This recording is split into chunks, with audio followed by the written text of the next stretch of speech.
ಇನ್ನು ಕಲಬುರಗಿ ಕೇಂದ್ರ ಕಾರಾಗೃಹದಲ್ಲಿ ಅನೇಕ ದಿನಗಳ ಹಿಂದೆ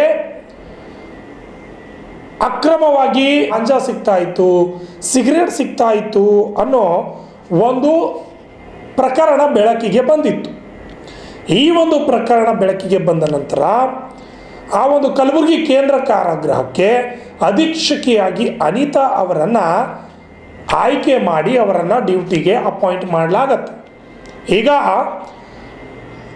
ಏನಾಗಿದೆಯಪ್ಪ ಅಂತಂದರೆ, ಕಲಬುರಗಿ ಕೇಂದ್ರ ಕಾರಾಗೃಹದ ಅಧೀಕ್ಷಕಿ ಅನಿತಾ ಅವರನ್ನು ಬ್ಲ್ಯಾಕ್ ಮೇಲ್ ಮಾಡುವಂತಹ ಕೆಲಸ ನಡೆದಿದೆ. ಯಾಕೆಂದರೆ ಈಗಿರ್ತಕ್ಕಂತಹ ಅಧೀಕ್ಷಕಿಯಾಗಿರ್ತಕ್ಕಂತಹ ಅನಿತಾ ಅವರು ಕೇಂದ್ರ ಕಾರಾಗೃಹದಲ್ಲಿ ಸೂಕ್ತವಾದ ಕ್ರಮವನ್ನು ತೆಗೆದುಕೊಂಡು ಬಿಗಿ ಬಂದೋಬಸ್ತನ್ನು ಮಾಡಿದ್ದಾರೆ. ಯಾರೊಬ್ಬರೂ ಕೂಡ ಅಲುಗಾಡದಂತೆ ಕೈದಿಗಳು ಯಾವ ರೀತಿಯಾಗಿ ಇರಬೇಕು ಅನ್ನೋದ್ರ ಬಗ್ಗೆ ಅಲ್ಲಿ ಪಾಠವನ್ನು ಮಾಡಿದ್ದಾರೆ. ಈಗ ಇದೇ ಅವರಿಗೆ ಕುತ್ತಾಗಿದೆ. ನೈಜವಾಗಿ ನಿಖರವಾಗಿ ಹೇಗಿರಬೇಕು ಅಂತ ಅಧೀಕ್ಷಕಿಯವರು ಹೇಳಿದ್ದು ಕುತ್ತಾಗಿದ್ದು, ಅಧೀಕ್ಷಕಿ ಅನಿತಾ ಅವರನ್ನು ಬ್ಲ್ಯಾಕ್ ಮೇಲ್ ಮಾಡುವಂತಹ ಕೆಲಸ ನಡೆದಿದೆ, ಜೀವ ಬೆದರಿಕೆ ಹಾಕ್ತಾ ಇದ್ದಾರೆ ಅಂತ ಎಲ್ಲ ಕಡೆ ಸುದ್ದಿಯೂ ಕೂಡ ಹಬ್ಬಿತ್ತು.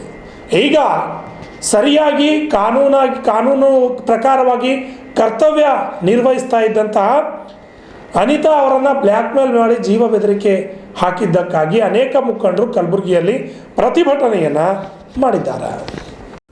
ಕಲಬುರಗಿ ನಗರದಲ್ಲಿ ಹಿಂದೂ ಜಾಗೃತಿ ಸೇನೆ ವತಿಯಿಂದ ಪ್ರತಿಭಟನೆ ಮಾಡಿ ಆಕ್ರೋಶವನ್ನು ಹೊರಹಾಕಲಾಯಿತು.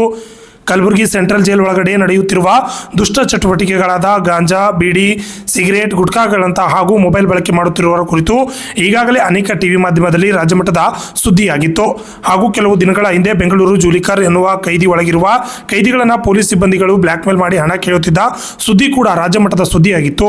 ಇಂತಹ ಆರೋಪಿಗಳಿಗೆ ಜೈಲಿನಲ್ಲಿ ರಾಜ್ಯಾತಿಥ್ಯ ನೀಡುತ್ತಿರುವುದು ಖಂಡನೀಯವಾಗಿದೆ ಎಂದು ಆಕ್ರೋಶವನ್ನು ಹೊರಹಾಕಿದ್ರು.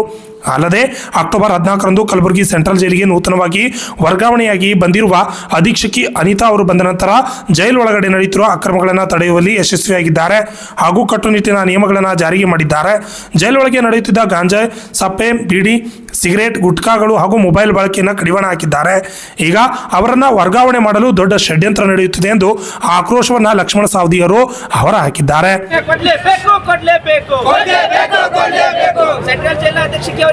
ಸೂಕ್ತ ರಕ್ಷಣೆ ನೀಡಲೇಬೇಕು.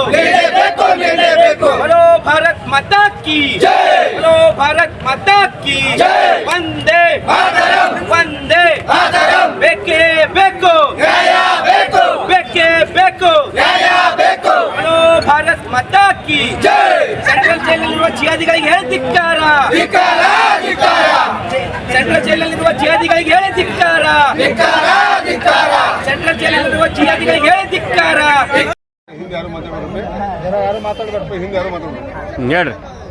ಏನು ಸುಮಾರು ವರ್ಷಗಳಿಂದ ಏನು ಕಲಬುರಗಿಯ ಕೇಂದ್ರ ಕಾರಾಗೃಹದಲ್ಲಿ ಏನು ಇನ್ಲೀಗಲ್ ಆಕ್ಟಿವಿಟಿ ನಡೀತಾ ಇದ್ವು. ಮೊಬೈಲ್ ಬಳಕೆ ಆಗಿರ್ಬೋದು, ಗಾಂಜಾ ಸಪ್ಲೈ ಆಗಿರ್ಬೋದು, ಬೀಡಿ, ಸಿಗರೇಟ್, ಗುಟ್ಕಾ ಇನ್ನಿತರ ಮಾದಕ ವಸ್ತುಗಳಲ್ಲಿ ಸಪ್ಲೈ ನಡೀತಾ ಇತ್ತು.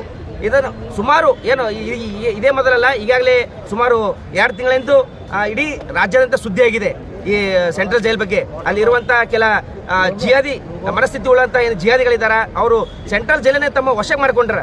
ಅದೇ ರೀತಿಯಾಗಿ ಏನು ಮೊನ್ನೆ ಅಕ್ಟೋಬರ್ಗಾಗಿ ನೂತನವಾಗಿ ಅಲ್ಲಿ ಅಧೀಕ್ಷಕಿಯಾಗಿ ನೇಮಕವಾದಂಥ ಅನಿತಾ ಮೇಡಮ್ ಅವರು ಬಂದ ಕೂಡಲೇ ಅಲ್ಲಿರುವಂಥ ಸೆಂಟ್ರಲ್ ಜೈಲ್ನ ಹೊಸ ಕಾನೂನು ಮಾಡಿ, ರೂಲ್ಸ್ ರೆಗ್ಯುಲೇಷನ್ ಮಾಡಿ, ಕಟ್ಟುನಿಟ್ಟಿನ ಒಂದು ಎಲ್ಲ ಕಾನೂನು ಮಾಡಿದ್ರು. ಅದೇ ರೀತಿಯಾಗಿ ಮೊಬೈಲ್ ಬಳಕೆ ಆಗಿರ್ಬೋದು, ಗಾಂಜಾ ಸಪ್ಲೈ ಆಗಿರ್ಬೋದು, ಬೀಡಿ, ಸಿಗರೇಟ್ ಇದೆಲ್ಲ ಬಂದ್ ಮಾಡಿಸಿದ್ರು. ಅದನ್ನೇ ಇವತ್ತಿನ ದಿವಸ ಉದ್ದೇಶಪೂರ್ವಕವಾಗಿ ಇಟ್ಕೊಂಡು ಇವತ್ತಿನ ದಿವಸ ಅಲ್ಲಿ ಕೆಲ ಜಿಹಾದಿಗಳು ಸೆಂಟ್ರಲ್ ಜೈಲಿರುವ ಖೈದಿಗಳು ಏನು ಮಾಡ್ರಪ್ಪ ಅಂದ್ರೆ ಮೇಡಮ್ ಅವ್ರ ಮೇಲೆ ಸುಳ್ಳು ಆರೋಪ ಮಾಡಿ, ಏನು ಅವ್ರ ನಂಬರ್ ತಗೊಂಡು ಅವರಿಗೆ ಅಮೌಂಟ್ ಹಾಕಿ ಮೇಡಮ್ ಅವರೇ ನಮ್ಗೆ ದುಡ್ಡು ಕೇಳ್ತಾ ಇದ್ರು ಒಂದು ಸುಳ್ಳು ಆರೋಪ ಮಾಡಿ ಅವರಿಂದ ಇಲ್ಲಿಂದ ನಾವು ಈ ಕಲಬುರಗಿ ಕೇಂದ್ರ ಗ್ರಾಹಕದಿಂದ ಬೇರೆ ಕಡೆ ಸ್ಥಳಾಂತರ ಮಾಡಬೇಕಂತ ದೊಡ್ಡ ಹುನ್ನಾರ ನಡೆಸಿದ್ದಾರೆ. ಇದರೊಳಗಡೆ ನಾವು ಈಗಾಗಲೇ ಅದಕ್ಕಾಗಿ ಇವತ್ತಿನ ದಿವಸ ಹಿಂದೂ ಜಾಗೃತಿ ವತಿಯಿಂದ ಮಾನ್ಯ ಜಿಲ್ಲಾಧಿಕಾರಿಗಳ ಮುಖಾಂತರ ರಾಜ್ಯ ಸರ್ಕಾರದ ಏನು ಗೃಹ ಸಚಿವರಿಗೆ ಮನವಿ ಕೊಡ್ತಾ ಇದ್ದೀವಿ. ಈಗಾಗಲೇ ಏನು ಕಲಬುರಗಿಯಲ್ಲಿ ಕೇಂದ್ರ ಗ್ರಾಹಕದಲ್ಲಿ ನಡೀತಾಗತ್ತ ಡ್ರಗ್ಸ್ ಆಗಿರ್ಬೋದು, ಮೊಬೈಲ್ ಬಳಕೆ ಇವೆಲ್ಲ ಅನಿತಾ ಮೇಡಮ್ ಅವರು ಯಾವುದೇ ಒಂದು ಒತ್ತಡ ಮನೆಯಿಲ್ಲದೆ ಕರೆಕ್ಟಾಗಿ ಕೆಲಸ ಮಾಡ್ಯಾರ. ಯಾಕಂದ್ರೆ ಇವತ್ತಿನ ದಿವಸ ಅಂತ ಅಧಿಕಾರಿಗಳು ಸಿಗಬೇಕಪ್ಪ ಅಂದ್ರೆ ಇವತ್ತಿನ ದಿವಸ ನಮ್ಮ ಕಲಬುರಗಿಯ ನಾವು ಪುಣ್ಯ ಮಾಡೀವಿ. ಅದಕ್ಕಾಗಿ ಇವತ್ತಿನ ದಿವಸ ಏನು ಮೇಡಮ್ ಅವ್ರ ಮೇಲೆ ಬಾಂಬ್ ಹಾಕಿ ಕೊಲ್ತೀವಿ ಅಂತ ಏನು ಧಮಕಿ ಹಾಕಿರಲ್ಲ, ಇದು ಇವತ್ತಿನ ದಿವಸ ಉಗ್ರವಾಗಿ ಖಂಡಿಸ್ತಾ ಇದ್ದೀವಿ. ಅದೇ ರೀತಿಯಾಗಿ ಅವರಿಗೆ ಮುಂದೆ ಇದೇ ಸೆಂಟ್ರಲ್ ಜೈಲಲ್ಲಿ ಅವರ ಕೆಲಸ ಇರೋವರೆಗೂ ಅವ್ರಿಗೆ ಇಲ್ಲೇ ಪರ್ಮಿಟ್ ಆಗಿ ಇಡಬೇಕು. ಅದೇ ರೀತಿಯಾಗಿ ಅಲ್ಲಿರುವಂಥ ಒಳಗೇನೋ ಕೈದಿಗಳದಾರ, ಈಗಾಗಲೇ ಸುಮಾರು 7 ಜನ ಬಂಧಿಸ್ತಾರಂತೇಳಿ ನಾವು ಮಾಧ್ಯಮ ಮುಖಾಂತರ ತಿಳ್ಕೊಂಡಿವಿ.